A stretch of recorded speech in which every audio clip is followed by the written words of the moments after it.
The wedding that we kick off with is just gorgeous because it's Branson finding love again and marrying Lucy. For two characters who were not born into this world and suddenly have found themselves thrust into it. I like the idea of them going into this adventure together. Beautiful, beautiful dress and look. Are you? Oh. Alan also looks beautiful. I feel that the men are often overshadowed on the wedding day. The sporting artist, as we walked out of the church, said, "Oh, there she is." I was like, "What am I, chopped liver?" The wedding of Branson and Lucy. It's a lovely way to start a film. We were ambitious with the scenes and the sequences, and it does feel like a very cinematic experience. Most people don't expect visual effects to be a thing that you necessarily need in a period drama or costume drama. Big thing, the opening scene at the wedding reception, Simon wanted to kind of have a very, very seamless takeover between 3 different cameras, a drone to a drone establishing at the wedding reception, and then that flying into the window of the church. So that was something that we had to plan out. Serve the Lord rejoicing in the power of his Spirit. This is the beautiful but subtle cake for Tom and Lucy's wedding. And it's mostly fake because we have to do that on a film because obviously this is going to be incredibly heavy and you have to move it around. You know, it's been moved about 20 times in the last 2 days. But the bottom is a fruit cake. So when they actually cut it with a sword, it goes through and it's real. That bottom took 11 hours to cook because it's completely solid fruitcake, which of the day, that's how it would have been. Smaller versions up here are made of polystyrene, but they are iced and decorated with real icing, obviously. I'm the local vicar, but I'm also playing the part of a historical advisor, trying to make sure that everyone is roughly wearing the right kit at the right time. And one of the things you have to watch out for is how people wear their hats, where they put them during something like a reception here. And also trying to make sure that the mixing of the different classes of the time, the aristocracy and those who were not, works well. We're trying to film the wedding/reception for Tom Branson, and it's looking a bit bleak. So I actually started in season 5, and I was as an extra, supporting artist. It was kept on season 6, and then it was the first film where the producers invited me to have a part. So it's been a lovely progression, and I've just graduated from drama school, and it is the perfect end to that. Charlie, Albert, has got the first line of the first scene, so he's naturally nervous. We're doing all we can to make him not feel so nervous. Yeah. Yeah? Petrified, but it's nice. Don't mess it up. No. Cup of tea for Miss Dalgleish. I've just made some. Daisy can take it up. I'll do that. I want to. And action! I wish you well. Very good. The spirit of any movie comes from the director. And if you've got a director who is enthusiastic and kind and wants everyone to give of their best, then that trickles down to every department. He's really a sort of games master, really. He wants everyone to have fun. OK, brilliant. So you're just looking at this plate of carbonara, and finally she gives it to you. Yeah? Great. Choosing a director for Downton is a tricky business. Simon was a natural. He'd been around a lot on set, and of course he knew the world, so we were delighted when he said he wanted to do it. I had such admiration for the ensemble, the actors, but also I'd always admired Julian Fellowes, but working on the film, that even skyrocketed because he's such a genius at giving everybody a story, these telling moments of humour and emotion that characterise the show. The modern world comes to Downton. In this Downton Abbey movie, one of the principal storylines is the making of a film. Some filmmakers come to Downton and to the Crawleys and ask if they can use this extraordinary setting for the production of a new film. In a way, it creates a sort of firestorm of delights because the staff discover a new world outside their own, and it's very much what happened in society. A new world was discovered.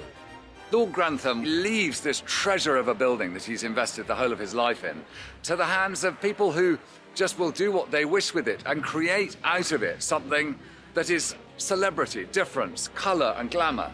Not what this building was for, and yet it was built in order to demonstrate how glorious aristocracy is. And action. Where are you going? Back to London.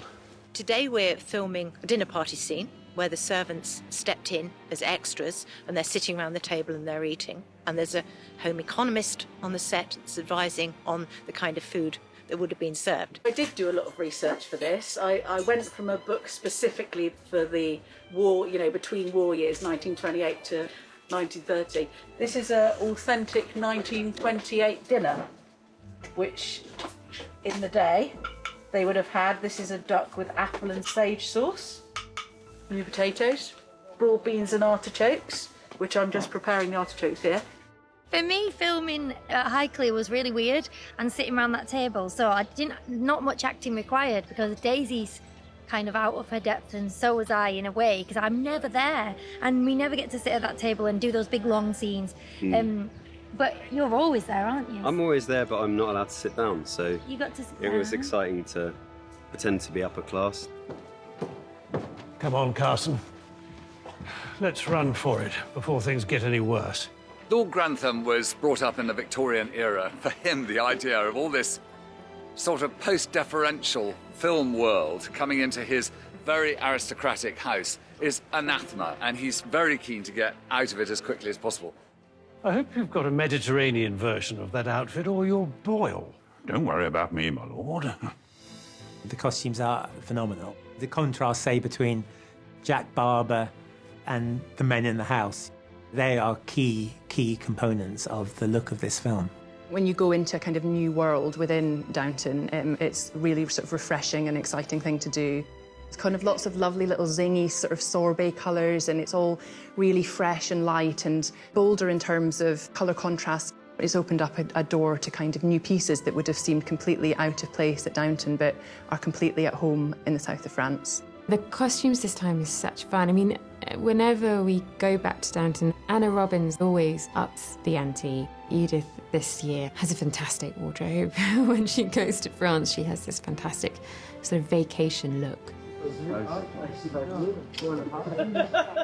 Wearing lots of wide, silk trousers and kimonos and headscarves, and it's just so glamorous. The fact that we were in the south of France, we got such cool new costumes, and Anna Robbins did a beautiful job. Myrna, who's our film star, who comes in, and what we tried to do with her was for her to look slightly alien in the setting of Highclere. So she pops totally against, so you've got the beauty of Mary, and then you've got this outrageous, glamorous, almost slightly artificial look of her, but she's so stunningly beautiful. The arrival of our movie star, Myrna, who has got more luggage than it is possible to have. We contacted Louis Vuitton, and they have a fantastic archive. Louis Vuitton as a brand is iconic, and it says a lot about her and a lot about her star status. I'll give you Miss Dalglish's wardrobe. I know, but just fancy. Downton Abbey is a sort of unique film for me in the terms of the fact that it has an established cast of at least 22 returning cast, and I would also include on top of that Highclere as an absolute necessity for the film. Well, I love Highclere. I mean, I've known it from before we made Downton. I've stayed here and I've come to parties here, and now, of course, it's sort of woven into my very woof with the series. So I do feel I have a sort of connection with the house. The library is one of my favourite rooms in England. I think it's an absolutely extraordinary room.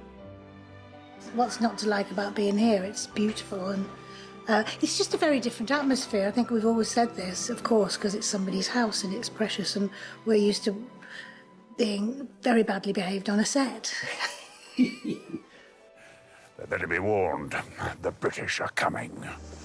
It was becoming an increasingly popular thing in the late 20s for the rich and famous to go down to the south of France. There's a ferry crossing, so there's a few shots involving us having reconstructed a period ferry and having it, inserting it on a plate over the sea with the cliffs of Dover at the back. And also throughout that scene, there is a few shots where various characters are walking up and down the decks, and we need to extend to try and make it look like the ferry that we reconstruct and then we build in CG for the wider shots.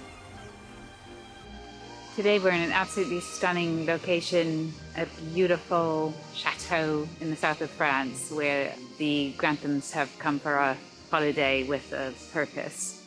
Ah. Monsieur de Montmirail. Lord Grantham, bienvenue.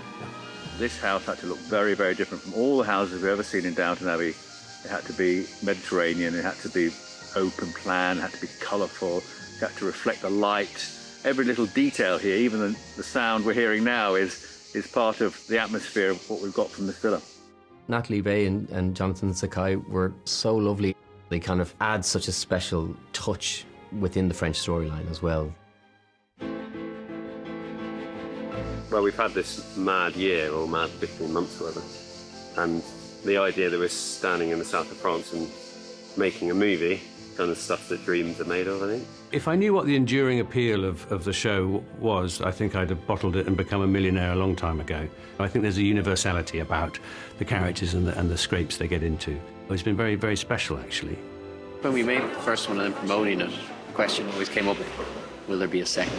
And we were very honest in saying that we hope so. Hope so. It'll all be based on how the fans take to the first one, but they really did take to it in a massive way, which was really exciting and very humbling to know that the fans are still there and still have an appetite for Downton. So Yeah. Thank hope. you. I like this one too.